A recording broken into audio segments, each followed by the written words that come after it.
Hello everyone, welcome back to another Dark Souls beginner walkthrough video. So you can see my character this time is a lot different. He's got 30 humanity and he's got 153,000 souls, and that's because I went ahead and battled 4 kings, helped some people out. I got 30,000 souls a time helping them, so it adds up pretty quick. And I also wanted to do that so I could join another covenant later. But I went ahead and farmed for some humanity from the rats, which took a long time, but they're probably the easiest method. Now you can farm the Picasa in Duke's Archives, or you can head over to Tomb of the Giants and farm baby skeletons. We haven't been over there yet, so I didn't want to farm over there yet. Didn't want to unlock the area before I'd gotten to it. Now, we're going to go ahead and give the fair lady 30 humanity, which is a lot, and you might think it's a little bit of a waste, but you have to give her 30 humanity in order to save Solaire if you want. I guess you don't really have to, there's a couple of ways, but if you want to do it properly, you can. Now, if you're going to do this, it might be beneficial to wear the old witch's ring if you have it, because then you can hear what she says when you join the covenant and whatnot. First thing, for joining the Chaos Servant Covenant, you're going to get Great Chaos Fireball, which will leave a little lava puddle when you use it. I'll show that later. And then you just gotta give humanity like there's no tomorrow, because it's gonna take forever. Unfortunately, this whole giving one thing at a time to a covenant is something they didn't even fix until 3. So even if you play Dark Souls 2, get used to turning in one thing at a time. Now, it might not be humanity in the later games, but it is like an actual item that you have to get like 30 of, or in some cases like 50. Now, in the bottom right here is me going through the painted world. I forgot a golden coin. I never go and get it because it's just a gold coin, but I understand some people might want it. You can feed it to Frampt if he's nice to you for like 3,000 souls, which is pretty darn good actually. That's like a soul of a... that's like a soul of a proud knight or something like that. Soul of a lost undead, maybe. 3,000 souls, it's not bad. So it's down in this spot. You have to go from Velka's rapier and then kind of fall down, and you'll get into this room with the rats, and then you'll hop back out and you'll be down in this weird area near the painting guardian armor. It was really quick. It's a short clip. I didn't want to take time to actually go through there and then delay it, so I figured I'd do it during the humanity thing when everything's all sped up. So when you get to your last humanity and you go to turn it in, you're going to get Chaos Firestorm, or Chaos Storm.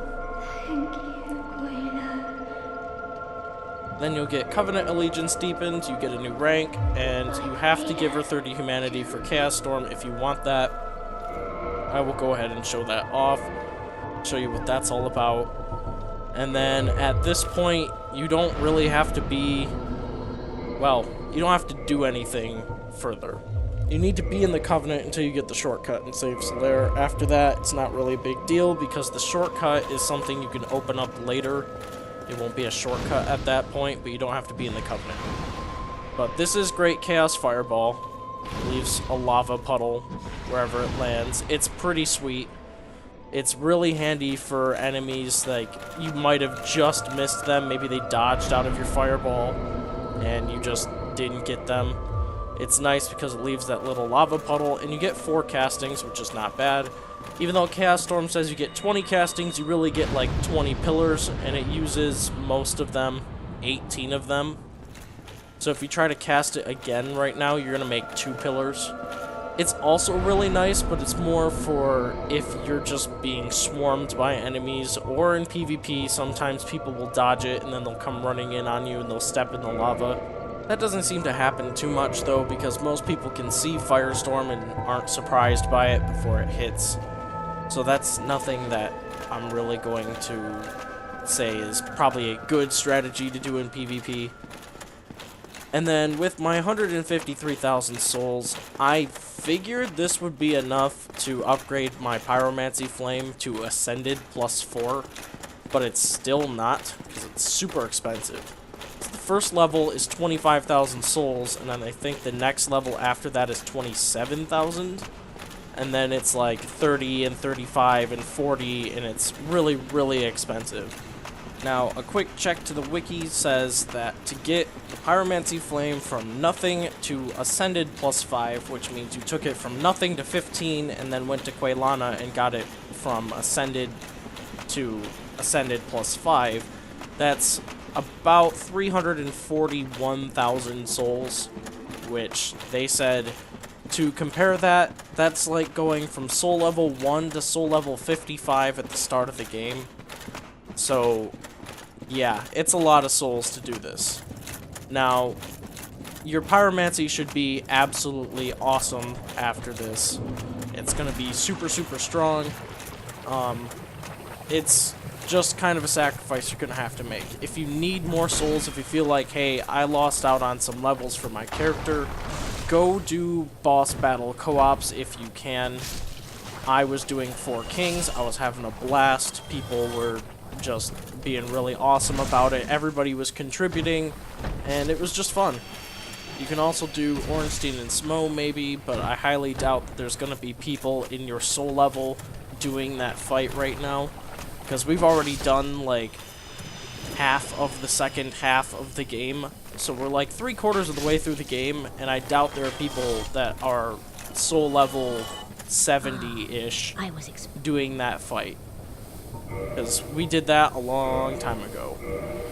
So, according to the wiki, you need 191,000 souls to get your flame to Ascended +5 from normal +15.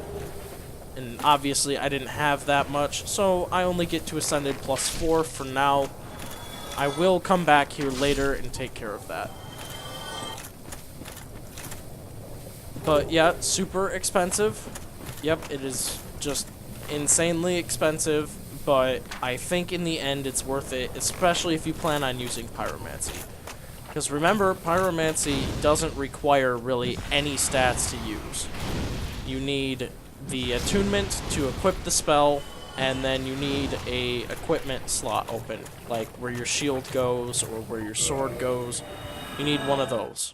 And the Pyromancy Flame is just a great thing to have for backup. If you need to do a decent amount of damage to something, but you don't feel like getting close to it, use your Pyromancy Flame. Even things that are resistant to fire. Like, we're going to go into Demon Ruins, which will connect into Lost Izalith, which is one of the places we have to go to get a Lord Soul. We're going to go in there, and we're going to fight some fire enemies, and I'm going to use my Pyromancy Flame against them. They're going to be highly resistant to it, but it still does like 100 damage to them, which is pretty good, all things considering. Now, the first thing you may notice, especially on PC, is lag when you get into Demon Ruins. Unfortunately, it's just really, really hard on the system for all this flowing lava, and on PC, even with really great specs, this game isn't optimized the best. So even with a really good graphics card or reduced settings, you could lag pretty heavy if you're trying to do 60 frames. So just try to look somewhere else. Like, if you're noticing you're lagging, if you're looking left, try to look maybe down or to the right. You don't really need to look to your left too much. But other than that, you're going to notice this area looks pretty darn sweet. All this flowing lava, lots of bright things. It's pretty cool. I like Demon Ruins. And your boss that you're going to go fight first is right through this door. Now, there's no boss fight at first. In fact, this boss doesn't even aggro until you do something. So you can run right up to him, you can look him in the face, and you can just stand there for all eternity, and he will never attack you. So there's really no rush into doing this. If you go through here and you're worried about being attacked, don't be. There's no danger. You're just going to turn the corner and see this. And you're going to go, what the hell is that? And how am I supposed to fight that thing? And this would be Ceaseless Discharge. And he has a pretty sad story, I guess. But you can see, there's his face. He's got all these glowing red spots, which are like his eyes. And then he's frowning and has like one tooth. It's pretty sad. He's sad. And so, I like him. He's a pretty cool boss. He's just humongous. And if you listen to his theme, you're going to notice some similarities between his theme and Quailag's theme, which is really cool considering their story. But how you start this fight is you pick up these clothes, he gets pissed, or attack him, he'll also get pissed. And how you can normally do this fight, if you want, you just stand here, wait, roll, or don't. I didn't roll that time. But you hit his arm when he slams like that. As long as you block, you shouldn't die from that. But you roll like that, and you can just continue to hit his arm. He should do that attack repeatedly, and you can just copy and paste this attack here. Just do this forever, and you will kill him. It really doesn't take that long. He's actually a pretty easy boss for what level we are.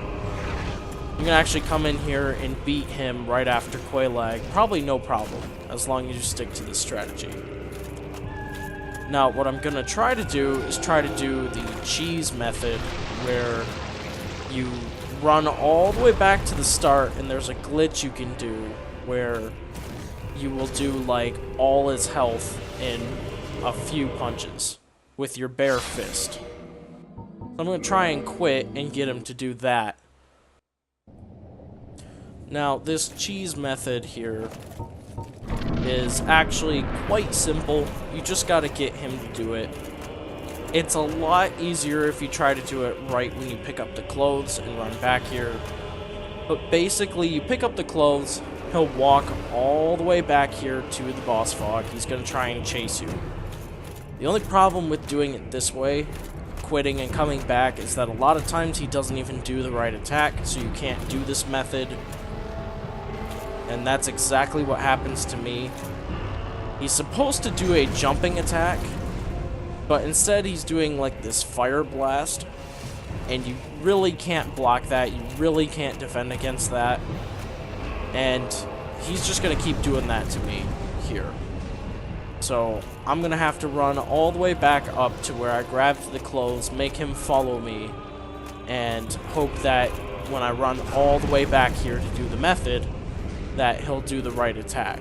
Because right now he's just stuck in this infinite loop of fire breath attacks. Not even... well, I got lucky with that time. He decided to do a slamming attack. This isn't the right attack. You gotta make him do a jump back, like, towards you. But there's yet another fire blast. So sometime soon, I discover that he's just not gonna do it. And I'm starting to head back. This is very time consuming to do it this way, but I wanted to show you that you can take out all of his health with like 7 punches. And it's kind of a crazy method. I don't know how somebody figured it out, but they did. This little tunnel here is not safe. He can stick his arm down the trench and hit you. He can also do fire blast and kind of hit you through the rock. So just keep an eye on him. There's another fire blast. But basically, I'm going to try and reset him to where we picked up the armor. He's going to run back here. He's going to stick his arm in this tunnel for a little bit, and then I'm going to run all the way back. So I'm going to speed this up a little. So here he comes.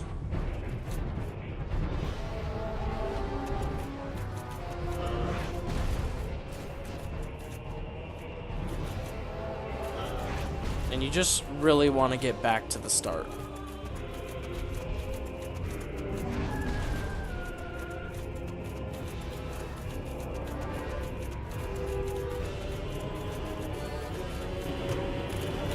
So at this point, if you look behind you when you're running to the gate, you should see him following you. Now, you're going to notice a difference here. He's going to start walking this way. He kind of stops and turns there, stops and turns again, then turns back to you, walks a couple steps, then does this jumping attack.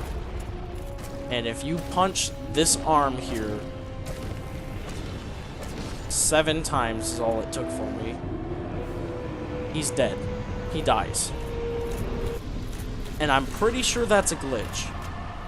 I'm almost certain you're not supposed to be able to do that unless that arm is a weak attack or a weak spot for him somehow, but that's a ridiculous weak spot.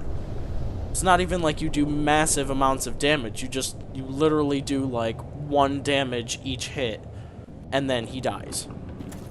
It doesn't have to be your fist. It can be a sword. It could be arrows, I think. Really, any damage like that, in that order, he will die in about 7 to 8 hits. And it's just easier to do it with your fist because you can punch faster with your fist than you can using any other weapon. Maybe a dagger might be faster. But that's the way to kill him the cheese method. Now, I'm only doing it that way to show you. I would advise trying to fight him the trench way. Even that is a little bit of a cheese method because he just stands there and keeps swinging in the same spot and you can hit his arm. He's not very tough. He is one of my all-time favorite bosses, even though he's not tough, because he's just cool and he's got a really cool story. But before I really get into the story too much, now that you can see the lava's all cooled, you're going to notice a ton of Taurus Demons back here, and they're guarding some loot. If you kill them, they don't come back. So you can use poison arrows, you can use normal arrows to attract them, whatever you want to do. The goal is to kill these guys. You don't have to do it now, but I'm going to do it now, and then later we'll run back here when we have an item that will let us walk through lava without taking too much damage, and then we can go get the loot back there. But I'm just going to go ahead and kill them, and I think I'll speed this up too. I really suck with killing these guys in the very beginning, so just bear with me. You can use poison arrows, they help out a lot. If you poison the guys in the way back, where like the hawk ring and stuff, then while you're fighting somebody, the others could potentially die from poison. But I died anyway, so I'm just gonna speed this up to like super fast, where I'm fighting them and killing them super quick. So, Ceaseless Discharge's story is he's actually the brother of Quelaag and Quelana and the Fair Lady here. He is the son of the Witch of Izalith, which is kind of weird because he looks nothing like the rest. How come he's twisted into that? And no, it's not because he's a guy. It's just a different thing. Different thing happened to him. Now, one theory that I really like is one that says the Witch of Izalith was pregnant with him, which is why you don't see him in the opening cutscene. And when she went to try and remake the first flame, she made the demons. And so their theory is that when she did that, she also kind of turned him into a demon. And so he was just kind of cursed and born that way. He also has another story that item descriptions will tell you about, but basically that body that we looted was one of the witches that followed the Witch of Izalith, one of the daughters of Chaos. And obviously she's dead, which means that that's his sister, and you can prove that by, if you look at the armor set on Quelana, it's like blackish gray robes with a gold trimming. Well, we just picked up the gold-hemmed black robes, which are exactly the same to hers, which means that they belonged to a daughter of Chaos, and so we looted them off of a dead body that was on some sort of like altar, and so you can say that that was one of the daughters of Chaos. She died, and Ceaseless Discharge, being her brother, is like really upset about that, really sad. He makes it his goal to defend her body from grave robbers and stuff, so that's why he's standing there. And that's why when you go ahead and try and loot it, he gets pissed and attacks you. Because he's there to defend her grave, and you robbed that, so he's now pissed. And so, basically, he stands in this lava, creates this whole lava thing by being there, and he's kind of eternally cursed to stand in it. And so his sisters made him a magic ring so that he could resist the lava damage, and so that he wouldn't be in so much pain all the time. But he ended up dropping it, and he lost it. And so it's basically our duty to go find that ring so that we can continue on our journey, because we are going to have to go through lava, and it'd be really nice to have a ring that allows us to resist lava damage. Because you can put on a whole bunch of fire-resisting gear, but it really isn't going to help you against this lava, because this lava just does way too much damage. And so now that I'm rounding up my last Taurus Demon or two, feather arrows do a lot of damage. Poisoning them helps a lot. It can reduce the number of hits you'll have to do on them by like 4 or 5 hits, depending on the weapon you're using. And they can also drop their great axe. But you can see the lava there. I stepped in it, I got burned twice, and I lost that much of my health. So to try and cross this lava and land up on that rock without dying is really risky, especially since that rock is really, really slippery. If you try to roll on it, you usually slide off and can't stay on. So even without any armor on, I can try and run through it, but I take even more damage because I don't have any fire resistance this way. And in the end, it's just not worth it. You can try it, you'll probably die. There's one later that's in the middle of the lava, and you have to stand in the lava to pick up the item. So, I would just avoid it for now. We'll get a ring, we'll come back here once we have that ring. So you can completely avoid the Taurus Demons for now. But you're gonna want to kill them to grab the item back there.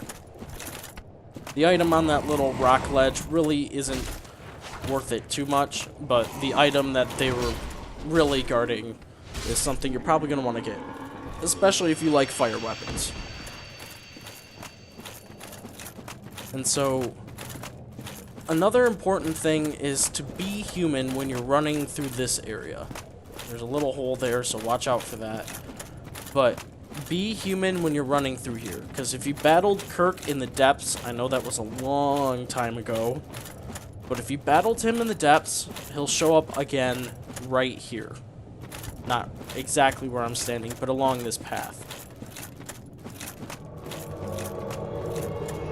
So there's Knight Kirk. He's got his armor of thorns, his thorn straight sword, his thorn shield.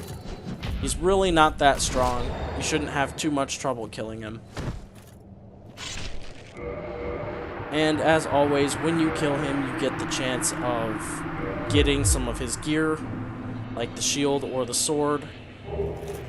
I got the barbed straight sword. And you also get a ton of souls from him.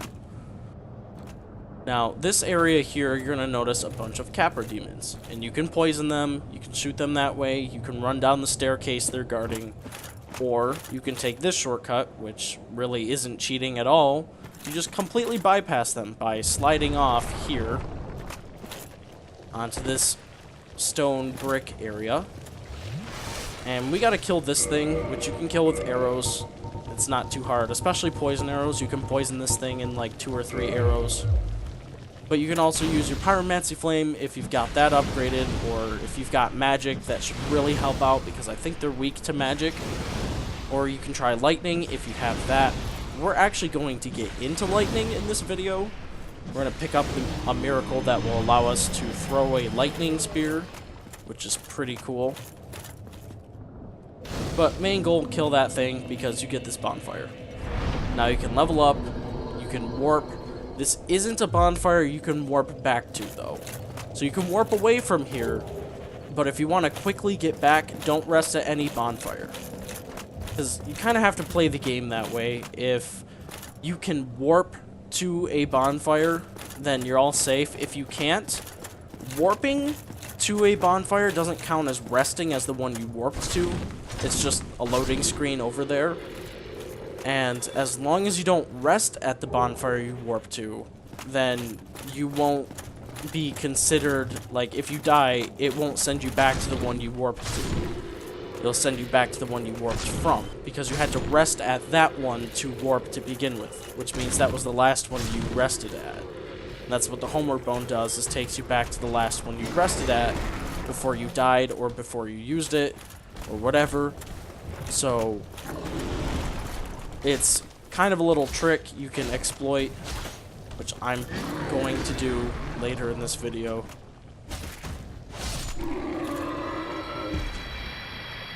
But first, we're going to make sure we save Solaire. That's kind of important if you really are interested in having him for the final boss fight. He shows up for one more fight that will help us, and he's kind of helpful in that fight. He'll be more helpful in that fight probably than he would be for Ornstein and Smoke. Now these worm things, they're really annoying. That mandible bite is a, like, grab attack where they'll just do tremendous damage against you. So avoid that, and then that is an acid spit, so all your items will lose durability if that gets hit, and they're just a real pain. For melee users, that is. Magic, go to town. They're really easy to kill with magic. You can avoid him, you don't have to kill him.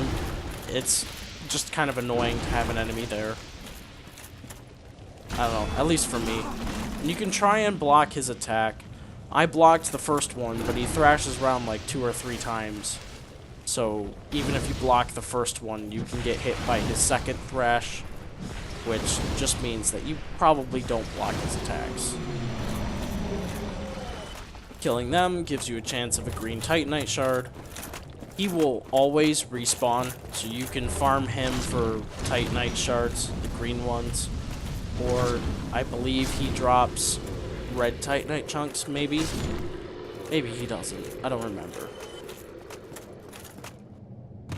We run over here to this Capra Demon, who should be pretty easy.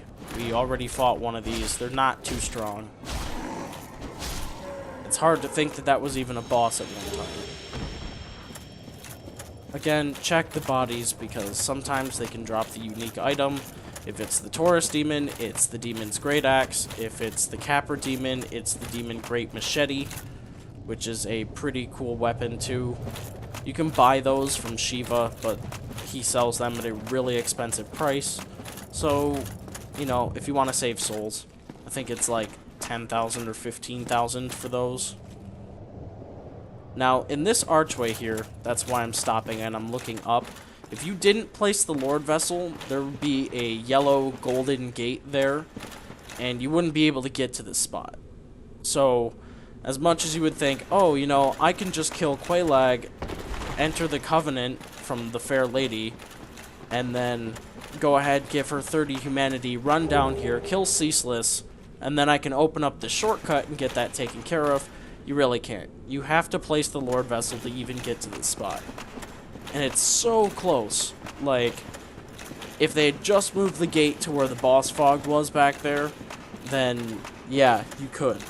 But they put it in the way intentionally, because this shortcut will actually take you to Lost Izalith, which again is where one of the 4 lords is, and they really don't want you doing one of the 4 lords super early in the game.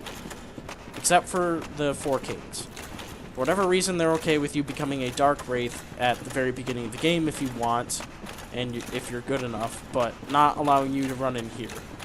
And it probably has something to do with getting, like, spells and pyromancy and specific gear that might be, like, really super powerful for a low-level character. They don't want you to have access to that early. Especially considering Ceaseless Discharge isn't that hard, and there's no other boss between him and here. So, yeah, there really could be a reason behind that. But anyway, you're going to notice these bug things.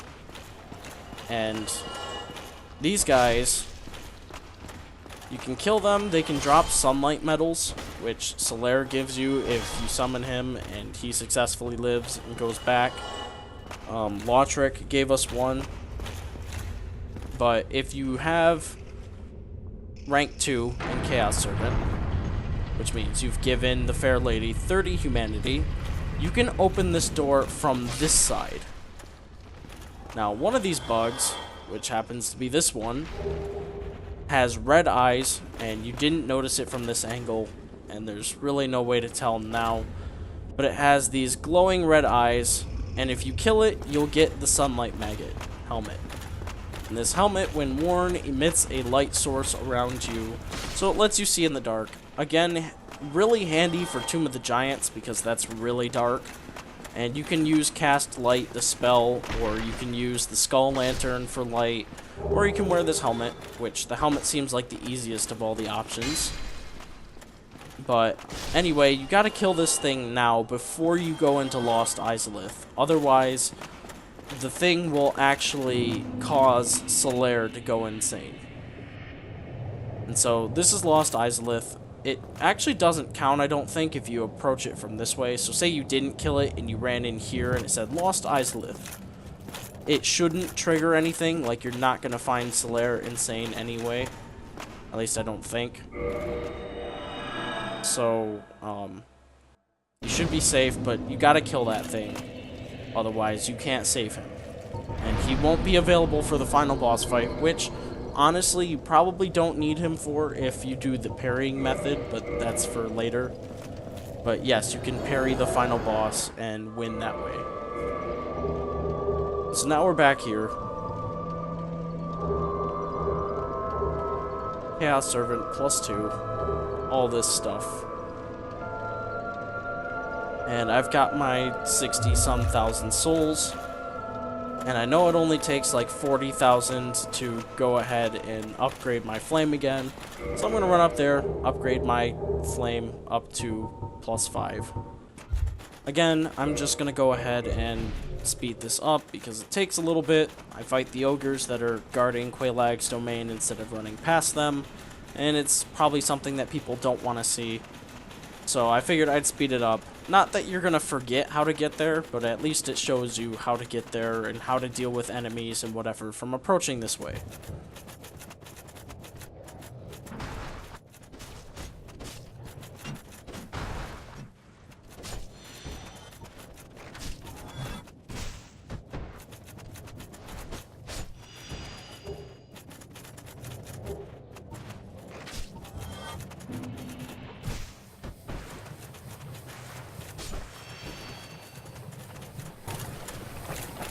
And remember, if you happen to have a bow, you can kill these insect things that are flying towards me right now. They should try to fly away if you're next to Quaelana. They don't want you constantly getting attacked while talking to a vital NPC for Pyromancy. So they kind of thought about that. They should fly away, but a bow helps sometimes. It has been some time, truth be told. So we're going to go ahead, there's nothing left to purchase, we're going to go ahead and take our Ascended Pyromancy Flame +4 and put it to +5, 40,000 souls, which is a ton. That's like almost 2 levels, I think, for where we're at right now.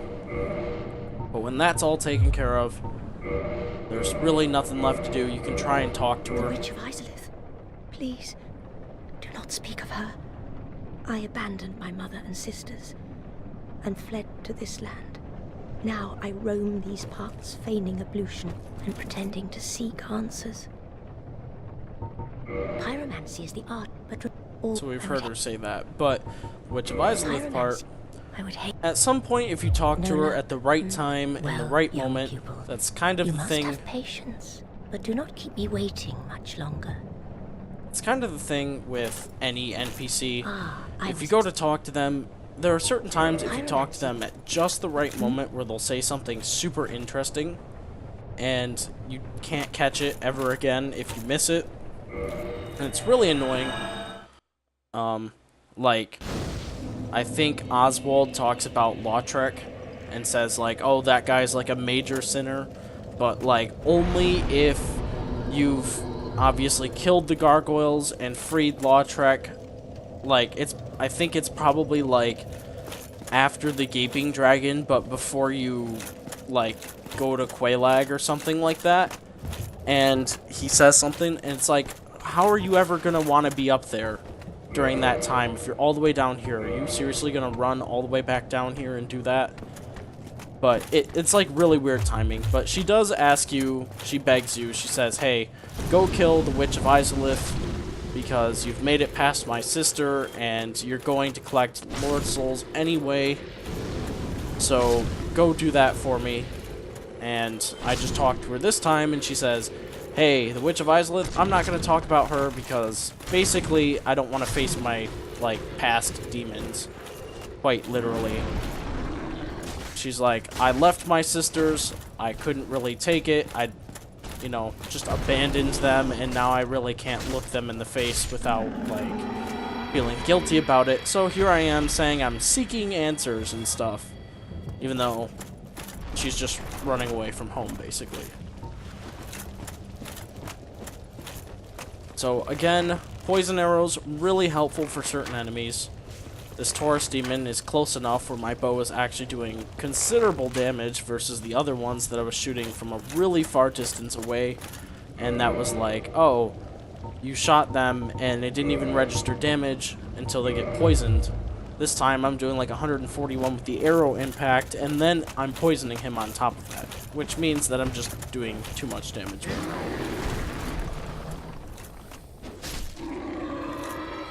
And so with him dead, there's one more to go get. Remember, always check the body if you don't have those weapons and you really want them. And this one I think I'm just shooting with feather arrows. I get a little more damage because it's a feather arrow and it gets longer range, which means more damage the further away you are, sort of. Range is weird. Basically, at a certain point, your weapon's going to do less damage if it's far away, especially with arrows, because arrows have drop, and obviously the longer an arrow has flown, the weaker it gets because of the drop, to the point where it does, you know, less damage. And so with a bow that has higher range, it means that that arrow doesn't drop as early, which means that you can do the full amount of damage at a greater range than you could with a normal bow or a normal arrow or something like that. So I didn't want to confuse you. Now, watch when you're running through here. You killed the first one, but if you don't look behind you, you're not going to notice that two of these show up behind you, as well as two in front. And the best way to take these guys out, other than magic, again, magic is really strong here because this is the fire area, and obviously fire isn't going to do the best. It still does a decent amount of damage, but not like another element would. So lightning or magic, you're probably going to be able to go through here a lot easier. But poison works really well for enemies in this area. They have super low resistance. You fire a couple arrows, they're poisoned. And you can already see that, I mean, my arrows did like 40 or 30 some damage or whatever per arrow, which that's what got them up to that 100 something in the first place. But I'm already almost up to 200 on the one in front of this one. So that's 200 damage I don't have to run up and hit with my sword. And that's the difference between like one or two swings. And so it really helps. You wouldn't think so. You'd think, oh, well, you know, why don't you just hit it with a normal arrow and then go up and hit it? And you could. But you could also just hit them with poison arrows and run and do something else, and then by the time you come back, they're dead. They'll actually probably get the souls while you're running around, and that'll be how you know that they're dead. Like this one I can't hit for the life of me. So he's just ticking away with poison. And I'm going to let poison take care of him. With this one, since that one's almost dead from poison, I'm just going to go ahead and use Fire Orb. That'll help me. That one dies from poison, which means this one should die from poison real shortly. And they were guarding this chest. You can't see the chain, it's not a mimic, but you can always check by hitting it first. You pillage the chest, and you get the large flame ember. And so the skeleton blacksmith down in the catacombs is talking about fire embers. Well, this is one of them. And if you give that to him, he'll be really happy, and you can make your fire weapons from fire +5 to fire +10 at max, which is going to require red Titanite chunks and a red slab at max fire. We'll get a Chaos Ember in a little while, and that will allow you to take a +5 fire weapon and make it into a +5 Chaos weapon at max. Again, that takes red chunks, and at the end, when you max it out to Chaos +5, that means a red Titanite slab, which we don't even have yet. And there's really only one to get. It's kind of in a weird spot. And I think farming for them, you have to farm an enemy called the Chaos Eater, which we are not even there yet. They're in Lost Izalith. We're not quite there yet.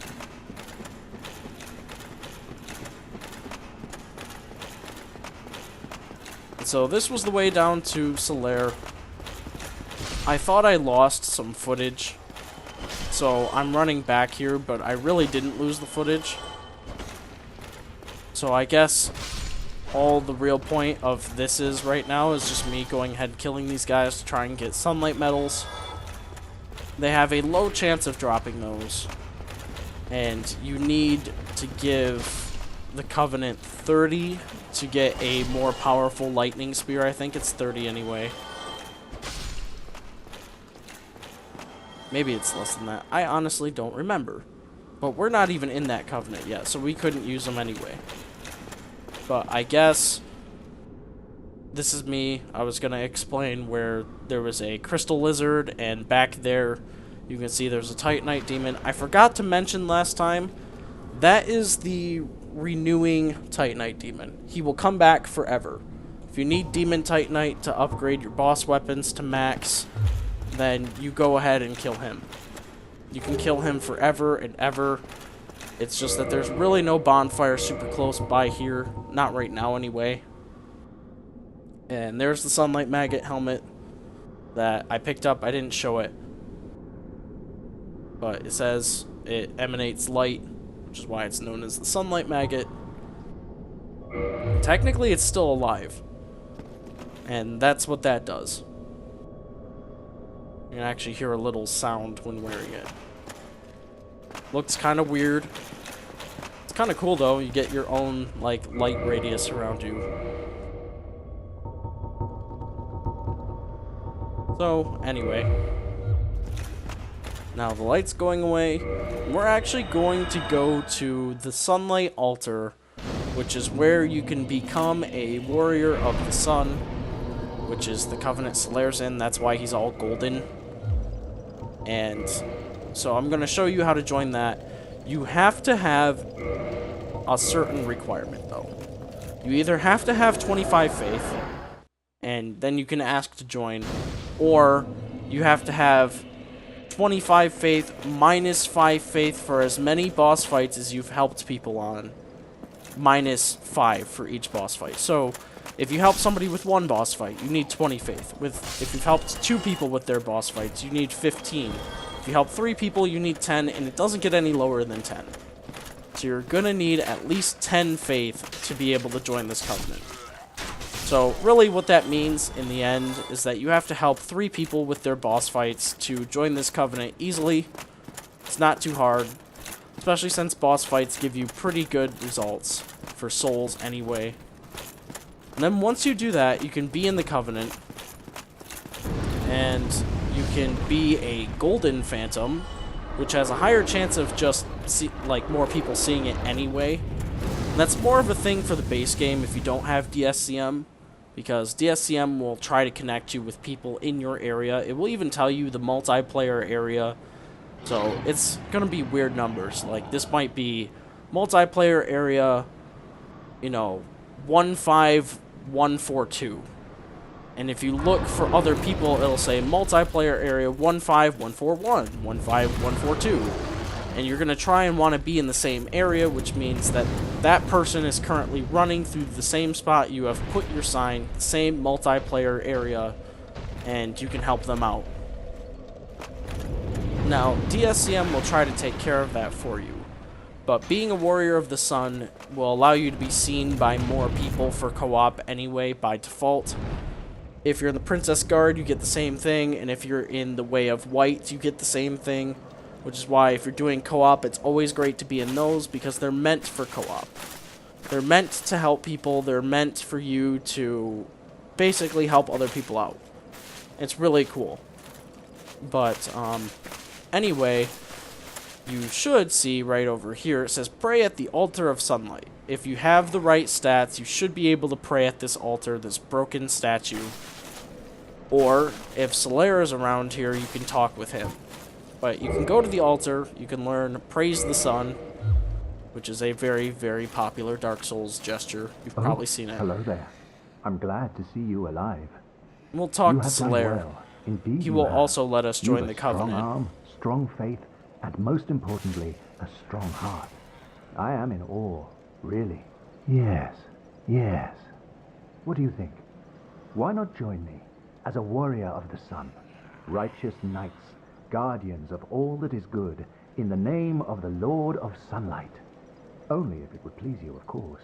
Well? So it's always more fun to join with him, rather than a random statue on the ground. I knew you would fancy it.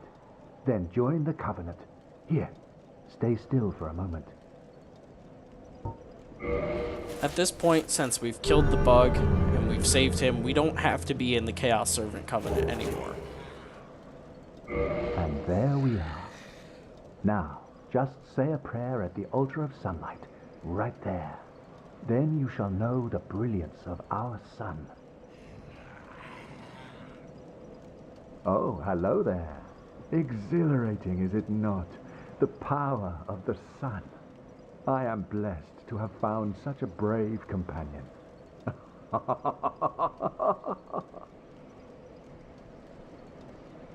Oh, hello.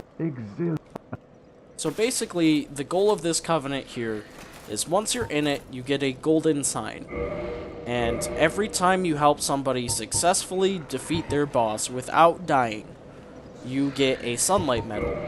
In fact, the reason why they want to summon you over another person, not only do they see you more often, but they also get a sunlight medal for summoning you. So every player involved in a boss fight, if you survive, gets a sunlight medal, including yourself. And I completely lied earlier when I said you needed 30. In the later games, you need 30 to get something, but in this game, you just need 10. If you turn in 10, you get the next strongest miracle. You can see my summon sign here is now gold instead of white. But when we joined, we got Lightning Spear. And we can use that. If you have 20 faith, you can throw lightning bolts. And I probably should have shown this a lot earlier, but I didn't have the faith. And I didn't really want to do boss fights because I didn't want to super level my character without you guys knowing. And I didn't have anywhere to put the souls. So really, this isn't something I got into until now. I really could have gotten to it really early in the game if I would have helped people out. But, oh well. But basically, if you join, you get Lightning Spear, you can throw lightning, and if you get 10 Sunlight Medals and turn those in, you get Great Lightning Spear, and that's just stronger than Lightning Spear, but I think you need a lot higher faith to use. If I remember correctly, it's like 30 faith, that's what it is. I just checked the wiki, and it's basically better than Lightning Spear in every single way, just does more damage, requires more faith. So that's a really powerful offensive cleric thing. Now, if you get that, you can probably kill these Taurus Demons and stuff in like 2 bolts. So it's really, really great for cleric users. Unfortunately, I didn't really get around to showing it earlier because this build was never really designed for clerics or like spellcasters. It's more like, if you're playing this game for the first time, you're probably going to pick a knight class, and I only chose Pyromancy to kind of show you how magic worked, so I apologize if that's like really inconvenient. I could have probably shown that earlier, but clerics now have a really strong offensive miracle possibility. And anyway, our next battle here is going to be another boss fight. It's not really anything big. It's the Demon Fire Sage, which is basically like the Asylum Demon or the Stray Demon, but on fire with more health. It's going to do all the same magic attacks that the Stray Demon did. It's basically a reused enemy. It's even a boss fight, which is crazy because the Taurus Demon was a boss fight, the Capra Demon was a boss fight, but apparently Stray Demons are, you know, considered boss fights. They're not worthy of being a mini-boss or something, so it's kind of interesting. But anyway, basically the same tactic. It's not going to do anything different. It's just on fire. I don't think it even does really any fire attacks to my knowledge. It's just going to stick to magic. It does drop this catalyst, though, that it's using when you kill it. Obviously, it's not that big, and it is meant to cast spells. It says it can be used as a weapon because you can technically stab people with the head of it and do fire damage, but it's kind of a wimpy attack, not a lot of range, so you're probably not going to use it like that. Interesting thing about it, though, according to the catalyst, is it tells you this was the last master of fire sorcery. So basically, after this demon, fire sorcery was abandoned in favor of pyromancy, which is more the bending of fire, specifically like the chaos flame, which I really don't know how to describe that too well without doing the final boss in Lost Izalith, so I'll probably save it for that. But anyway, just it's kind of an interesting story how they're the last master of fire sorcery. Unfortunately, you don't learn any fire sorcery. You can't do any of the crazy stuff that they do with magic. They will hit you harder, though. Just, like, noticing that. Obviously, if this is a stronger version of those bosses, it's going to do more damage. Remember, this shield is fully leveled up, which means the stability on it is higher than normal. So that jumping attack probably wouldn't have been able to be blocked by normal shields, like unupgraded. Or if it was, you would have staggered, like, dramatically. But anyway, not too tough. Not really a huge fanfare for this boss fight, because it's basically the same thing as the others, just on fire. But you'll pick up the Demon's Catalyst, and I'll show you the attack. Up here in staves and stuff. Demon's Catalyst says it does 110 attack with 170 fire. It's got a B scaling in intelligence. It says catalyst formed from the Izalith molten rock, can be used as a fire weapon. The Demon Fire Sage was the first demon and the last master of the original fire arts before the Witch of Izalith was engulfed by chaos, creating pyromancy. So it's a catalyst, you cast spells with it, and then you can do this kind of wimpy stab attack with it. So, can be used as a weapon, kind of. It'd be cooler if it had some, like, really sweet spear attacks or something, but it doesn't. In the later games, that gets better. There are catalyst casting weapons that are a lot better than this thing. Not that this is bad. I mean, 170 fire is pretty darn good for a little staff. But at this point in the game, there are probably better weapons that you can either find or make. Now, you have a choice of going down the stairs after you beat this boss. We're going to go up first. Why? Because we're going to unlock another shortcut from the Daughter of Chaos Bonfire, actually. Which means that we can get down here from a warpable bonfire, which makes our world a lot easier. Full of Brave Warrior. Put on the Dragon Crest Shield again. I put on the Crest Shield because that boss uses magic, not fire, despite it being the last master of fire. It uses magic. Kind of weird. But you step on this button here, And this is an elevator. You ride up to Quailag's domain. And there's the Chaos Servant Bonfire. That little platform has been there this entire time, and you didn't even know it was an elevator. Now, you can't activate it, like, early. There's no way to go down from here early. You have to activate it from down there and then ride it up. What is it that... But then, now that becomes a shortcut. So we can rest at this bonfire, and we can warp from here. I have extra souls, so I'm going to go ahead and buy Poison Mist and Toxic Mist from Angie. And he will now basically be of no use to us. You don't want to kill him. There's really no reason to. If you haven't upgraded your flame with Laurentius up to plus 15, you can go to him and he'll upgrade it. And you know what? He's just kind of nice company. So now I'm going to go back to Duke's Archives, because I said you could get Big Hat Logan's armor from where he was sitting, and I never went and got that. It's a really quick run, and since we can warp from this bonfire, everything will be fine. We'll just go here, and you run back to where he was, where you could buy all his sorcery. We already covered his quest and everything in previous videos. And boom, in here, Sage Robe, Traveling Gloves, Traveling Boots, Logan's Catalyst. Don't forget that. That is the second best catalyst in the game. It doesn't do anything to your health or to your spell castings or anything like that. And it requires a lot of intelligence to use. But it's like the second best in the game, other than the crystal, the tin crystallization one. Now, next on my to-do list before we go back is I'm going to show you the very, very, very beginning of the DLC. We're not really going to go anywhere. We're going to go in, we're going to rest at the bonfire, and then we're going to see a fog wall, and we're going to turn around and not do that boss fight. Now, you can get there a couple ways. You can go to...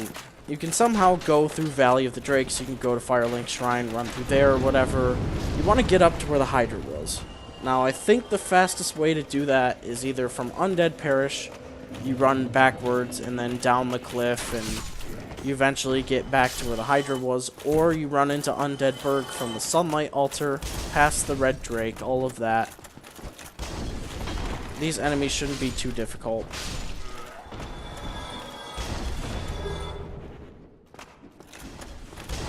And you can pretty much run past everybody. I'm going to kill them because it's only like one hit and free souls. You never know when you're just like 200 souls shy of a level up. I'm not going to worry about the extra guys that are going to take longer though.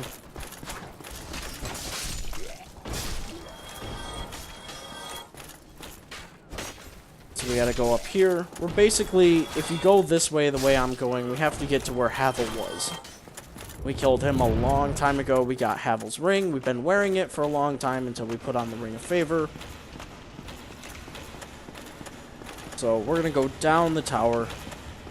This is just yet another way to get there.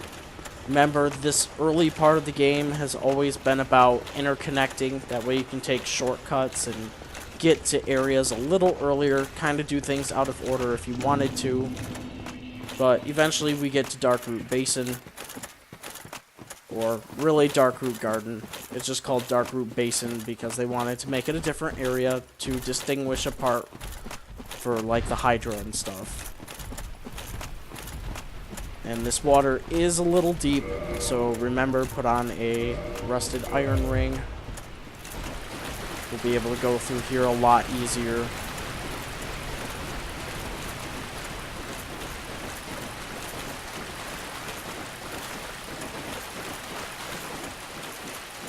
We gotta run all the way back to where Dusk was trapped in that golden golem. Speaking of Dusk, she's not gonna be summonable anymore because we grabbed the broken pendant, which triggers the DLC. And instead, if you come back here, you'll actually see her armor set. If you summoned her and bought, I think, all her stuff, you'll find her armor set back here. It's alright. The crown's a little weird. But yeah, you want to come back here to this weird dark portal thing. And it's going to tell you to go up and examine it. And you don't need this ring on anymore. You can put something else on. And go ahead. Watch a little cutscene.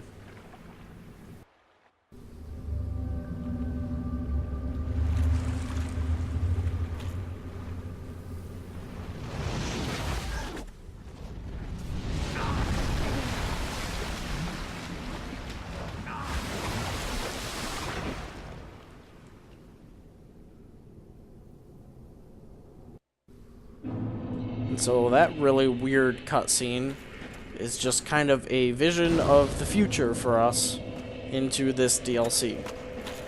So that big hand thing that grabbed us is something we're gonna have to go ahead and fight later. The DLC is not that big. There are 5 bosses. I think there's 4, if I can count correctly. And really, the first boss is through that fog gate. I'm not going to go ahead and challenge that right now. I will do the DLC after we have done Lost Izalith and Tomb of the Giants. So that's probably 2 videos away anyway. Now, you can kindle this bonfire up if you want. There is going to be a boss fight. It'd be nice to do that. I'm only popping humanity because I'm going to kindle the Daughter of Chaos bonfire. And I don't know why I thought of it then, but I did. You can kindle the bonfire there if you want. But really, there's going to be a bonfire directly after that boss fight, so if you can kindle it like once maybe, and make it through the boss fight on 10 flasks, then you really shouldn't have a problem kindling the next one, which will be much more beneficial because you have to go through a larger area before you can even get to the next area, next bonfire.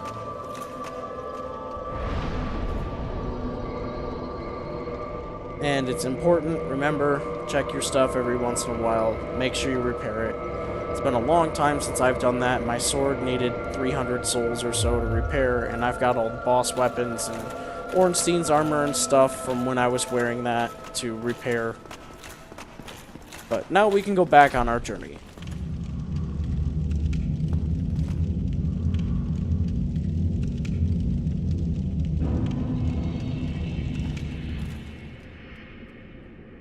So now we're back in the demon ruins.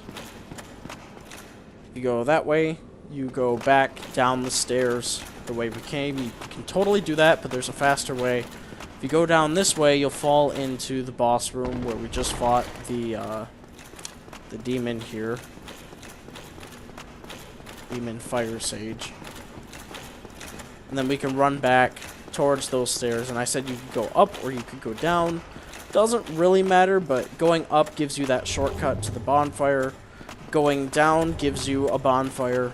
I didn't feel like kindling this bonfire because that seems kind of weird. There's a bonfire that's not very far away, so why even really go ahead and kindle this one? And then this fog gate down here is yet another boss. Now, you could see me looking around here. I knew there was an item, and I didn't see it, but it's under the route we just kind of walked on there. It's up in that dirt area. If you rewind the video, you'll see it for a couple seconds. I completely missed it. I knew there was an item around here, I couldn't remember where. So I kind of searched under this route, and I don't see it. I'm like, man, I could have sworn there was one here. Maybe not. Guess I was wrong. But anyway, over here, golden sign, that means Solaire, unless it happens to be another random person who's in the Warrior of Sun Covenant, or Sunbro for short. But there's not, it's just Solaire. Now, this boss fight is going to be kind of weird. There's a lot of lava, and if you manage to cut off its tail or one of its arms, you can get the lava walking ring that lets you traverse the lava, which makes the boss fight a lot easier. So I'm going to attempt to do that during this fight. and that'll make the fight easier. If you don't get it, that's fine. There's a little room to fight it on. It's scarier than it really is hard.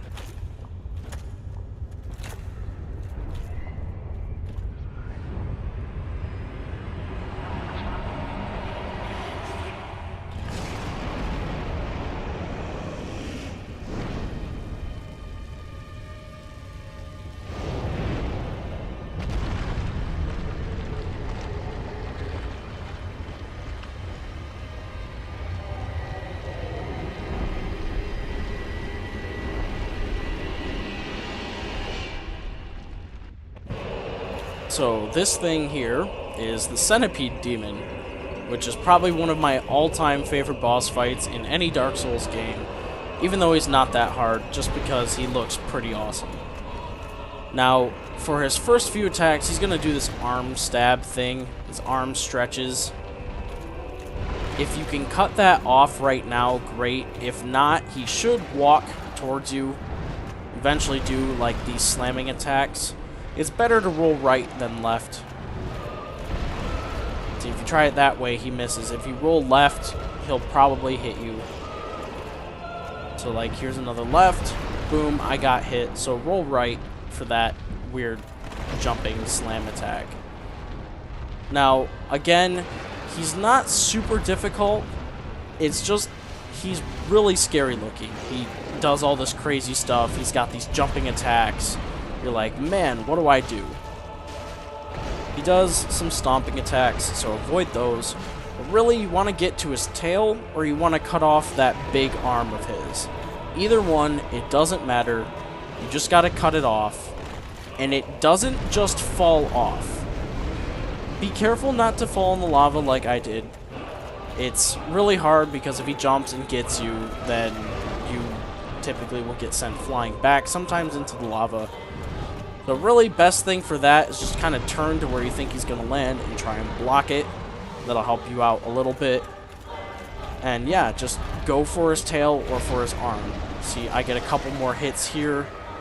Now, his tail is actually alive. If you cut it off, it'll move around. It'll actually try to attack you. And it drops the orange charred ring. Same thing with his arm. It's got a health bar, so even after it falls off, you have to try and kill the arm, and then you'll get the ring. Now, if you're good enough, you can swap mid-battle. I don't really advise that your first time, but now we have this ring on. Fighting him is really not an issue.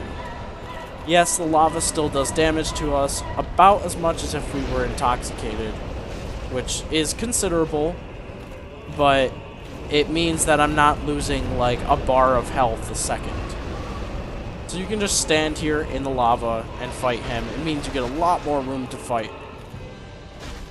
And now he should be a lot easier. You're not stuck on this platform.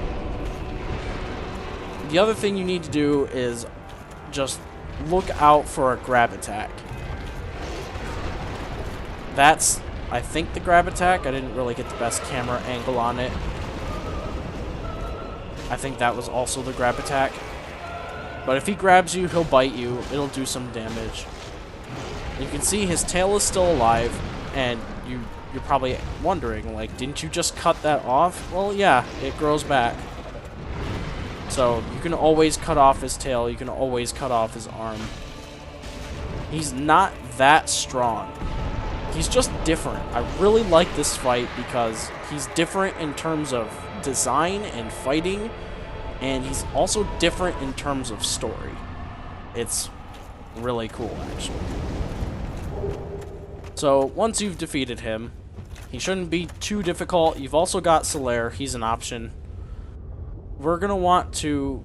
You got to go through that cave over there. It's hard to see to progress. But we're going to go over here to the right, and we're going to grab some green shards. And then we're going to go over to the cave. Now, what's the Centipede Demon story? Well, actually, it's pretty easy. So, I told you that Ceaseless Discharge, he was standing in the lava, guarding his sister's body. He was mourning, he was in pain, and the other Daughters of Chaos decided, hey, let's make him a ring, and that'll, like, prevent him from taking damage. Well, he lost it. and that magic that they put into the ring was strong enough to form the Centipede Demon when the ring fell in the lava. So the Centipede Demon is nothing more than just the ring. Why? After all this searching, I still cannot find it. Why? So Solaire, he says, after all this searching, I still can't find it. Now, you might not know what it is. In one part, when I thought I lost some of my video, I had talked to Solaire, and I can't go back and show you that. But it is his own sun. He's on a journey to find his own sunlight. He says, if only I could be so gloriously incandescent, if only I could be like Lord Gwyn, if only I could basically radiate with light. If that sounds familiar, it's because that maggot that we killed, you wear it as a helmet and it emits light. So, if you haven't already put it together, he travels into Lost Izalith looking for his own sun. He finds this maggot, it latches onto his head alive, and basically infects his brain. He goes crazy. And he will then attack you and you'll have to fight him. Since we went through and we killed that maggot before he found it, before he got that far, he's not going to find it. He'll be all depressed. He'll be like, I can't find my own son. I can't believe I've searched everywhere and haven't found anything. So that's also sad, but at least he's alive and he'll help you out with the final boss. He's not going to help you with anything until then, and when I say final boss, I mean the final boss of the game. He's not in any other fight. He's not in any Lost Izalith, any Tomb of the Giants, any DLC. It will just be for the end game boss.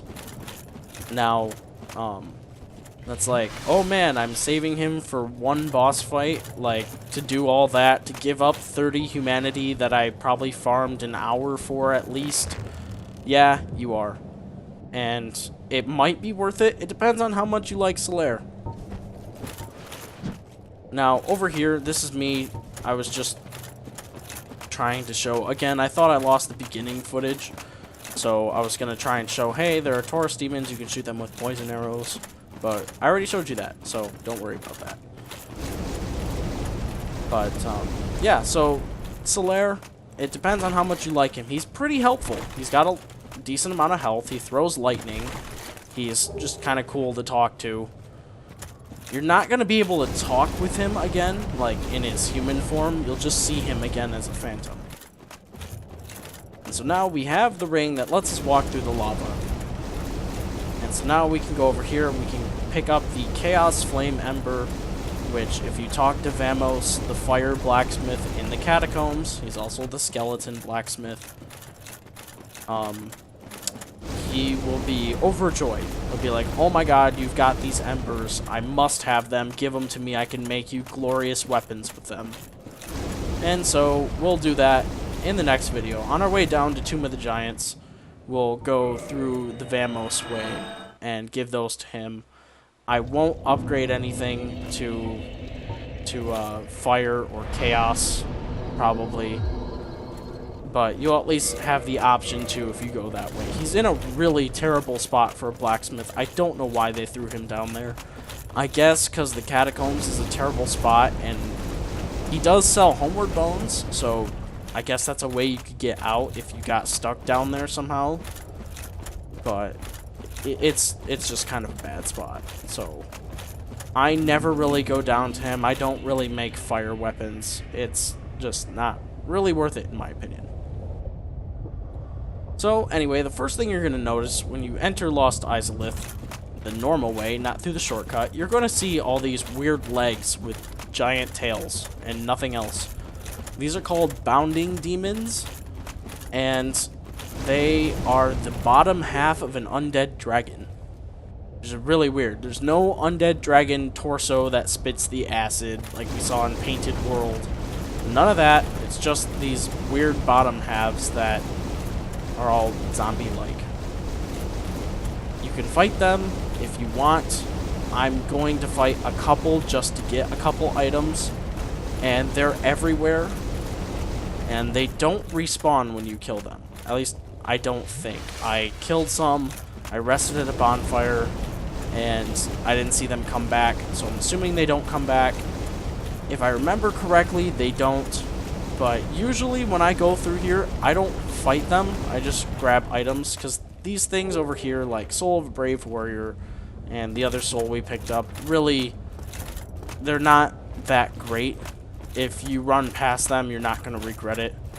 I'm only grabbing them to show you what's over there in case you notice that and you're like, man, I don't know if I want to go get that, I don't know if I want to deal with these things, then I'm showing you now.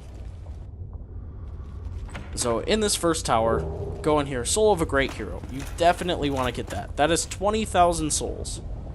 And if you're playing the game and you're like, man, I just need to level up my character, I don't want to have to go ahead and farm enemies repeatedly to level up my character. And if you're not afraid of cheating, which I don't know if I really advise your first time playing the game, I'd rather do the farming, but that's really your call. But if you're into cheating and stuff, you can get game trainers that clone items, and you can, in theory, clone that soul like a million times and then just pop those one at a time for 20,000 souls. Or you can give yourself infinite souls and infinite humanity and all of that if you really wanted, but I guess popping a crushable soul is less of cheating than normal. Rather than giving yourself infinite of everything, it's, I guess, kind of less cheating. Maybe the more proper way of cheating, if you want to call it. It's kind of weird, but it's what I do in this video when I need a ton of souls and I'm doing this walkthrough, because it takes some time and I really don't have a couple hours to waste to farm and then make these videos too. Otherwise it'd take me probably a few more days to actually put out a video. So anyway, it's what I do to get souls, to be like, hey, I got all these souls and now I'm gonna go spend it upgrading a Pyromancy Flame. Which I legit, this time when I said I battled 4 kings, I meant it, I did. That's how I can join the Warriors of the Sun, because I did co-op boss battles with people. 30,000 souls apiece just by helping them out with a boss fight. And 4 kings, once you know him, if you have high enough magic resistance and you can do a ton of damage to him, then he's really not difficult. As long as everybody participates and does their part in the fight, he shouldn't be too difficult. So really, find whatever boss fight works for you. It could be Ceaseless. Ceaseless isn't that difficult, he's just magic. And he fires his laser beams and has cursing, but where heavy curse resistance and heavy magic resistance, and Ceaseless really isn't an issue either. I beat him first try, although I've beaten this game multiple times, so of course I'm gonna probably make everything look easy. But that's another story. I guess I'm trying to find something to talk about while I'm just wandering through here aimlessly. But if you look off in the distance, you might see a soul. I'm shooting these bounding demons over here because I thought they were guarding something, and they kind of are. They are guarding the way to a soul, I think anyway. It's just not in the way you think. They're not really guarding the soul, they're guarding the path you would have to take to get to the soul. Now, it is funny, you may have noticed that these things can actually damage the other enemies. So if you've got any of those fire-breathing statues, or if you've got more bounding demons nearby, you can get one to aggro and start attacking, do his tail whips, do his jumps, all of that, and he'll actually damage the other ones nearby, which saves you a lot of work if it all works out. Watch out for the stomps though, and watch out for this fire breath. That's how you can die real easy. It's just you're not paying attention, you're trying to get him one time, boom, another enemy shows up, you're dead. Especially when they're just one hit away and you want to go one hit more. But you might have seen on my screen there was a glowing spot for a second. And yep, these guys were indeed guarding the area to get to that item. Now you're probably wondering how on earth do you get over there. You run over here near these other bounding demons and you look under this root, you can see the soul. can't roll under this. You can't get around it like this. It's actually, you kind of have to go this way. There is a gap, not over here. There's a gap over on this side of the route. Over here. And now you're on this side. You just got to run up and grab the soul. There's actually two of them. They're the same thing. It's a divine blessing on each one. Divine blessing, which is kind of cool. It means that you fully can heal yourself and like get rid of all your buildups on like poison or toxic or bleeding or curse. Those things will just fully heal you back to as if you had rested at a bonfire, basically. And so they're pretty handy, but if you're gonna equip them, I mean, you only get like a few. You probably won't use them too much, but if you need healing in a really clutch moment, you're like, man, if I get hit one more time, I'm dead. I don't want that to happen. Divine Blessing is kind of nice to have. It can be that thing that saves you when you really need it. So it's over there. You have to kill the 2 bounding demons. You get 2 of them though, and every playthrough, if you go and get those, then you'll just keep getting 2 more and 2 more and 2 more, and that's not too bad. Now this bonfire here is the last bonfire for the Lost Izalith area. So I would kindle that up if you're new to 20, make it nice and easy for you. I'm going to kindle it to 10 because these enemies really aren't going to be too much of a problem for me.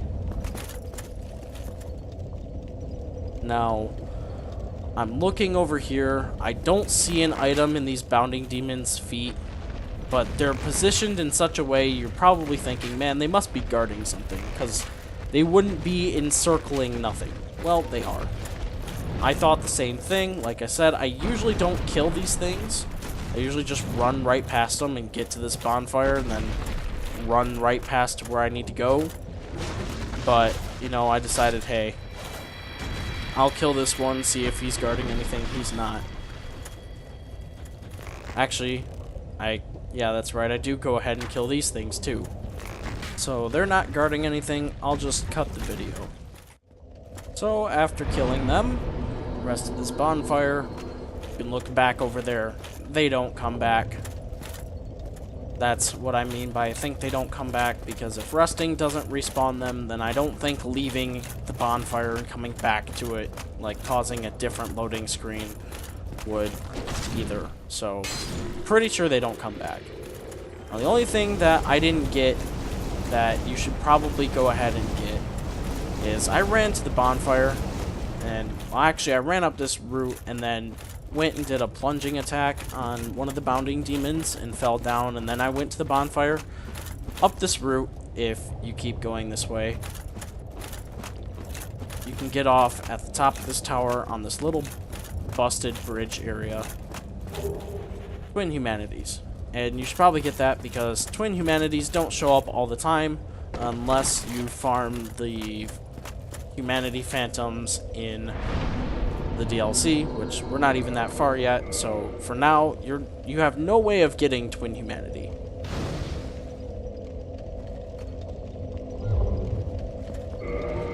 And you know what? Just because I got some Twin Humanity, I might as well do this. I was gonna go with 10 flasks, but I decided, hey, you know what? I should just kindle it as if you guys were kindling, because I'm telling you guys to put it up to 20, so I'll put it to 20 myself. Why not? And last thing, I should probably rest and level up. I'm leveling up intelligence just so that my intelligence will be like 14, which is enough for cast light. So if I need to use cast light, I can. I'm also going to level up Attunement, which will allow me to have another slot here shortly.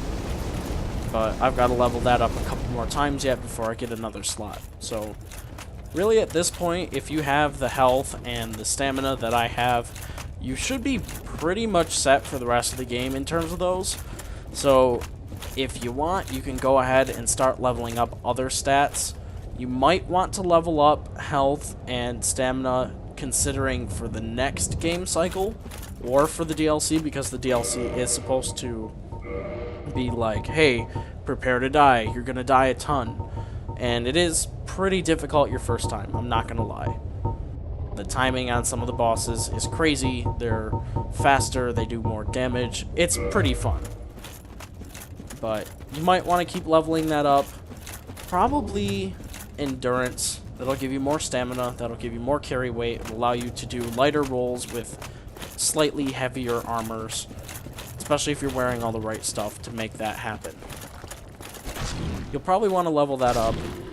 If you're not getting into magic, then you can also save on Attunement, which you can probably put towards strength or dexterity.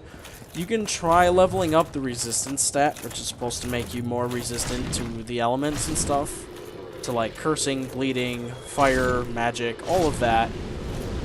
But it's kind of considered to be like the worst stat, because at 99 resistance, you'd be like, oh my god, 99 resistance, that is as high as it gets in this game. You would think, my character should just be a walking tank with no armor. Like, you'd be able to go armorless and all of that, because it levels up your physical defense too, and it sounds super awesome. In reality, somebody has done the testing, they've cheated, given themselves 99 resistance, tried playing the game. It's really not that great, which is sad. It basically means there's a whole stat that nobody invests into, because it's just not going to help unless you really need elemental defense. But typically armor and shields can take care of that, and so yeah, if not a ring or something. So you're probably going to want to level up strength, dexterity, health, or endurance if you're doing a warrior class. If you're kind of doing a hybrid type thing that I'm doing, you might want to skip the strength and dexterity and go for Attunement. Maybe you start getting into faith and intelligence a little bit more, because you want to use sorceries and miracles instead of like pyromancies. That's cool too. Want to point out that there is a person standing up there in the gold hem black robes, which we got those earlier, which means that's another Daughter of Chaos, except that one is, I'm pretty sure that one's hollow and is attacking you. I don't think she's crazy. I think she's just hollow and she attacks you. So she is guarding the area. If you run up there, she's going to do a whole bunch of pyromancy. It's also worth noting in this area that you want to be human yet again, because Kirk will invade you yet again, and this is the last time he invades. So if you've done this successfully, if he's invaded you in the depths and you've killed him, he's invaded you on the way down here in the demon ruins on that ledge, and you've killed him there, and he invades you here and you kill him here, if you die, you should be able to get him to invade you again. It shouldn't really be that difficult, but you have to have him invade, and you must defeat him those 3 times. Doing that, if you go back to the Daughter of Chaos bonfire after you've done that, you should see his armor set back on that wall where I was testing pyromancy. If it's not there, try defeating the main boss of Lost Izalith, which we are going to do shortly. We're just going to round out some side quests and stuff before we do that. But we are approaching the end of Lost Izalith. There's really nothing much more to do here. We're going to meet Siegmeyer again, and this is where you can split his quest depending on how well you do in this encounter. Honestly, I think the better option is to let him die, and he will drop a ring called the Speckled stone plate ring, which gives you like a 40 or 30 point boost into magic, fire, and lightning defense, whereas the normal stone plate rings give you, I think, a 50 or 70 point boost in whatever element they're in. So lightning is like 50 or fire is 50 or whatever the number is. I don't really wear those, but that's probably the better option. Because the other way is if he survives and you continue on with his quest yet again, you'll get a Titanite slab. Not that Titanite slabs aren't awesome, because they're really hard to get from Dark Wraiths, but they are farmable. The Speckled stone plate ring, there is no way to get that other than doing this quest this way, all the way to this point and having to die. So, as unfortunate as it is to have him die, you might be saddened by that. If you have him die this time, in your next game cycle when you come down here, and if you've done his quest again, you can have him survive, and you'll be able to go from there. So, that Titanite Demon is the very same one that I said you could farm infinitely for. So, this is the connecting bridge to Lost Izalith. Now, we're going to come this way. If you didn't kill the maggot that gave you the Sunlight Maggot helmet thing that you can wear, Solaire will be down here and he'll say, I finally found my own son, and he'll attack you. Have I done this all for nothing? Oh, my dear son. What now? What should I do? My son. My dear, dear son. Was it all a lie? So, if you did kill the bug, these guys don't bother him. You don't have to kill them, but you can to try and get sunlight medals. But if you did kill the bug and you got the helmet, he should not be crazy. You should be able to have saved him, and everything should be good. There are bugs. Sometimes the quest bugs out, and he just goes insane. If that's the case, if Solaire has gone insane and you kill him, he will drop his armor set and his weapon, and he'll drop his talisman too, which is also a good outcome. So yeah, Solaire's gone. He'll help you with the final boss fight, which you might need help with, or you can try and get his gear. It's also worth noting that you can get his gear at any time when you see him physically like that. If you just kill him there, you can get his armor. But he won't be available for any future boss fights if you kill him like that. So you kind of have to pick. If you kill him now, he can't help you with the final boss fight. And if you kill him any earlier, he won't help you with any of the boss fights we've summoned him in for. And so really, it's just choosing. So now we'll deal with this Daughter of Chaos. She's really weak. Actually, you know what? She's not hollow. Well, she must have gone insane because her skin's normal color, unless their skin is not, like, all rotten when they're hollow. But she's not hollow, so she just must be guarding this area.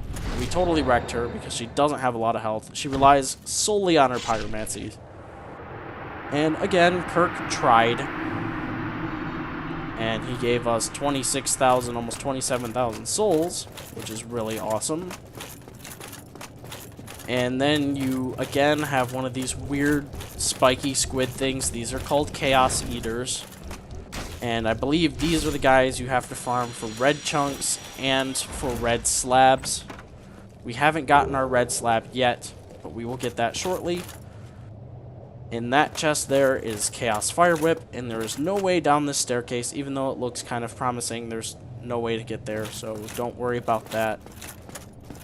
Chaos Fire Whip is basically the same as normal Fire Whip, except if it touches the ground or a wall or something, it'll leave a lava puddle wherever it was. You can see these people here. Illusory wall ahead, liar. So somebody's trying to warn you. Not that hitting a wall is going to do anything, but you know, it's there. That boss fog is the final boss of this area. We're not going to do that quite yet. Instead, we're going to go ahead. You're going to want your rusted iron ring because this next area is a swampy area and it will help. Again, not necessarily required, but it helps to have. And here's a bunch of Chaos Eaters.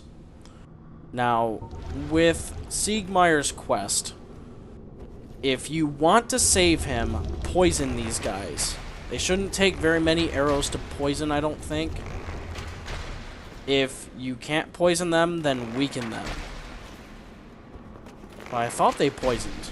Maybe if you had weaker arrows, you didn't level up your bow. I leveled up my bow a lot, so my arrows are just killing them. But weaken them a lot. You can kill a couple, just don't kill them all. Because if you kill them all, Siegmeyer feels worthless. He dies anyway. So at least weaken them to one hit or so, if you can. And just keep doing that. There's also other ones on the side that you can shoot at. That's not one I was talking about. It won't come down here and get you, so don't worry about that one up there. It'll turn around, but it won't come down here. What you need to do for Siegmeyer's thing is go across this route, fall down over here where he's at. This route won't take you anywhere. So we gotta go over here. And here he is again. Just be ready for this. Shoot them, hurt them now before he wakes up, because he might decide to just randomly charge at them.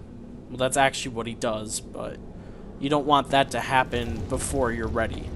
So shoot them with arrows, weaken them, try and do whatever you can. Just don't kill them all, because Siegmeyer will be like, hey, I'm worthless to you, and he basically gives up the will to live and dies anyway. So that's how you get a ring. That's one of the ways. So there's 3 outcomes to this. Either he charges in there and attacks these things because he's trying to pay you back for all the hard work you've done to save him. So he's trying to save you. Either he charges in there and dies and drops the ring. He charges in there and survives with less than half health and feels like, I didn't get away, therefore he failed his mission, he loses the will to live. If you kill them, he loses the will to live, feels worthless, and if he survives with more than half his health, he'll continue on. Well, The next part. what's on your mind? No, don't tell me. Those monsters making life difficult for you? You need not be ashamed. We're all in the same boat, you know. I really have run up quite a debt to you. Perhaps the time has come.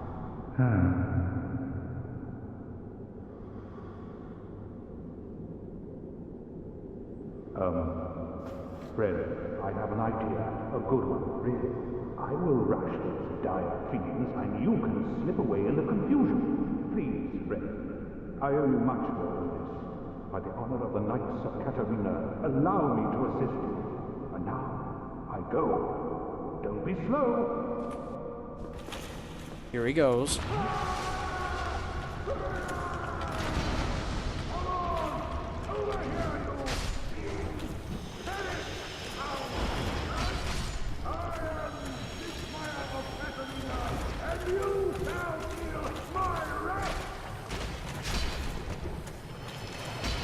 So you can kill any of those 4, you just gotta leave 1 alive, and if that helps you keep him alive, you can do that. You just gotta leave at least 1 of those first 4 alive.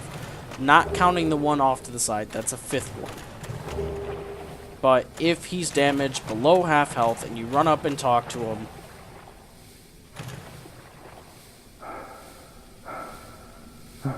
Why, you? Didn't you get away? Well, you saved me, once again. Dear me, what can I say? I have failed you. My dear little... and so here he dies. Some say he dies from poison, some say he just dies. Maybe he commits suicide. Whatever. You get the Speckled stone plate ring, which, as sad as it is, because that was just an awesome moment by him. You've been waiting the whole game to see him move and do something. But it tells you it's a small boost to defense against magic, fire, and lightning. You can see it here. I go from 219 magic to, or go from 192, I'm sorry, to 217 magic defense. So it's only like 25 against each element, but it's all 3 elements, so if you're just weak in general to those, there you go. Again, you can shoot 3 out of 4 of those Chaos Eaters. As long as one's alive, he'll try and help you with that fight, and as long as he's got equal to or more than half health, he will survive, and his quest will continue, in which the end result is a Titanite slab. If you kill all the Chaos Eaters before he has a chance to help, he just gives you the ring, and I don't know if he dies or he just comes up missing or whatever, but yeah. So that's potentially one ending of this quest. If you continue his quest line and you get the Titanite slab instead, you're also going to end his quest line. That's the end of that. There's no, like, boss fight you can do with him, which is kind of sad because he's kind of awesome. It'd be kind of cool to just run around and have him attack things with that really cool sword of his, which that is Zweihander, and we picked that up, like, really early in this series. It's in the graveyard behind Firelink, so a lot of people get that because it's a really early strength weapon that you can get. It's pretty powerful. It's pretty good. But going up this route the way I did, I was talking, so I can't, and I kind of turned around, so it's even hard for me to follow, but you can kind of watch the video and try to make your way up here. We're gonna go up this route to leave anyway, so you'll be able to see it better when we get there. But we're not done with this area yet, because we're gonna go get ourselves a red Titanite slab, which is the only one you can just go ahead and pick up, so it is well worth it. Unless you're not using fire, but this is trying to consider all types of characters. Granted, I'm not going too far into magic, but, you know, I'm trying to do as many builds as I can with this walkthrough. So, not a mimic, but check just to be sure. Red Titanite slab, that's good. I guess technically if you didn't want the red slab, but you picked it up anyway, you decided, hey, I'm never going to use this, you could feed it to Frampt, he'll make red chunks, and if you feed the red chunks, he'll make green shards, and if you feed him the green shards, he'll make normal shards. So, you can get more Titanite out of that if you want. I wouldn't break down a red slab, even if you're not using fire weapons, just because it's so rare. There's a red chunk. Over here, red chunk. Typically, the things that drop the red or blue or white chunks also are the ones that drop the slabbed versions. But that's not always the case. So, check the wiki, check online. I forget what's actually dropping the red slab. You know what? I'll just check. I can do that while the video is recording still. Red slab dropped by Chaos Eaters, so the weird squid things. So the thing that drops the chunks, you can also get from, you can also get slabs from them. You can also trade with the crow for an unupgraded Ascended Pyromancy flame. So if you trade that in, you get a red slab. But it has to be the Ascended one. So Ascended, it'll just say like Ascended Pyromancy Flame without the plus anything. And that's the way to, you can, I guess, trade that in for one. I didn't really know that, but that's a lot of souls to get a red slab for. I think I'd rather just farm Chaos Eaters, even though there's really not a good spot to do that. And so now, over here is the boss of this area.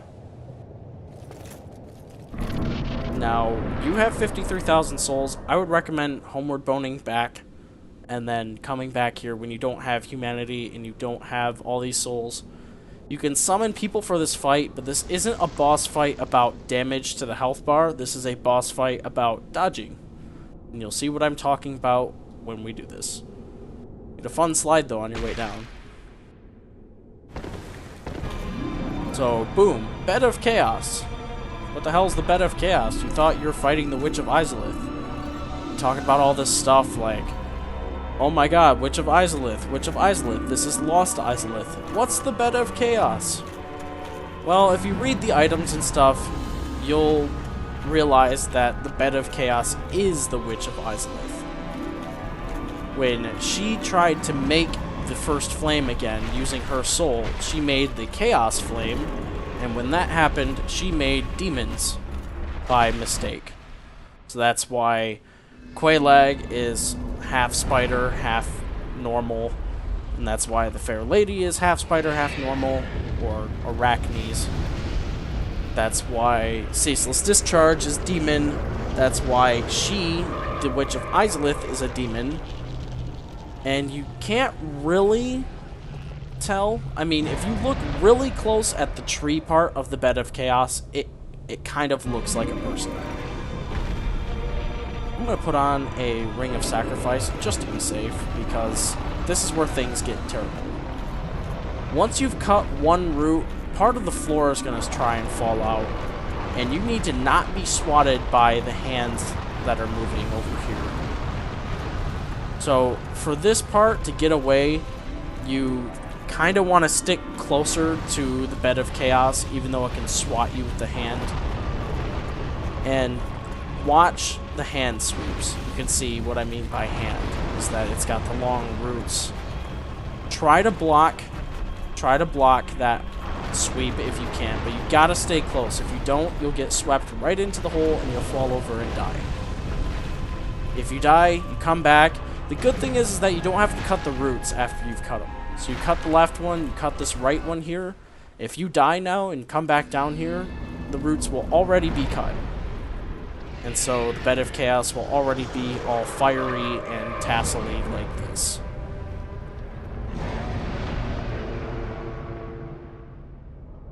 So this is the Chaos Flame, basically, that you're fighting, mixed with the Witch of Izalith. She took her soul, twisted it, and it became that fiery thing. And she kind of became the Bed of Chaos. So it's kind of a combination of both. It's cool. But when the fire thing is released, now it's going to start doing Pyromancy, which is normal because you'd think, hey, fire area, fire boss. So that's what's happening. But you'll see that this boss fight, we haven't done really any damage to. Cutting the roots didn't do damage. So it's really just a matter of cutting those roots and getting back to here. Watch the hands, try to block them. These messages tell you that it's a safe zone, or that one says Charmer Head, that's weird. But basically, the only thing that can damage you in that spot that says safe zone is the firestorm. Now, I ran up ahead to make the floor disappear or fall apart, because how you get to this boss, and you're going to fail this jump probably, more than likely. Wait for a hand sweep. Don't get hit by that fire. Let's try that again. Wait for the hand sweeps, and wait for a good time when the fire goes. So you can kind of see hand sweeps, fire, you want to try and synchronize them, and you gotta make this jump without getting hit by the hands or the fire. You gotta land on that root. Once you get down here, you're pretty much in the clear. You're not completely though. Make sure you're full health, because if you're down here, this firestorm thing happens, you can take damage. See, I lost almost half my health right there. If I had been wounded, I probably could have died, and that's a terrible spot to die, because you run up here, you hit that thing, one hit, Bed of Chaos, dead. So that boss is totally not about out-damaging it, it's about out-dodging it. Tank characters, if you're in super heavy armor, like Havel's armor, and you really can't roll or jump, this could be a very tough fight for you. But even nimble characters, they can get swatted by that hand. If you can't block the hand attack, and you get hit by that, which you will, you can't really dodge that, you're going to get swatted so far that you will probably fall in one of the side pits. So that's the Bed of Chaos. That is the third Lord we have destroyed. Really, it seems kind of disappointing, you know? Like, man, you would think there'd be a bigger fight than that. But trust me, I might have made it look easy. It's not easy. People have been known to run to that boss from wherever bonfire they feel the most comfortable from. They've been known to run from there to that boss for hours, because they can't make that final jump. So it's gonna get frustrating. If you have a friend or know somebody or summon in a random person who knows what they're doing, if there's one nearby, you can potentially you know, have them do it. They can make the jump, they can go get the thing. Other than that, you can try and watch this video a little slower. YouTube's got the slowdown thing, so try and see what I did. Maybe the jump is a little weird. That's why most people miss it. So we're finally back at Firelink Shrine, where I've got another attunement slot because I've leveled up now with the souls I've got. That makes me level 72. I'm in the Warrior of Sunlight and Lightning Spear, 20 faith. You can read about it. I still can't really use miracles because I only have 10 faith, so I'm not going to really be worried about miracles. But you can see with 14 intelligence, you can kind of get into the very basic sorceries like Cast Light, Repair, Chameleon, Soul Arrow, maybe Fall Control, that kind of stuff. So if any of that interests you, you need low level intelligence to get into a lot of that. 14 to 18 is probably all you need for that. You can wear the Bellowing Dragon Crest Ring or the Lingering Dragon Crest Ring if you feel like you need more sorcery damage or longer duration for some of those buffs. I'm going to put on Ring of Steel Protection or something. What else do I have? Wolf Ring. That'll probably be better for poise. And now I can do Cast Light. 14 intelligence. All you need is a staff. Doesn't matter what your intelligence is or what staff you use. After you have 14 and you can cast it with a staff, that's Cast Light. So now I can have that instead of the Sunlight Maggot, and that'll help me through Tomb of the Giants. So next time, Tomb of the Giants, we'll go fight Gravelord Nito, and then we'll be ready to do the end of the game, but we're probably going to do the DLC after that. So I hope this video was helpful.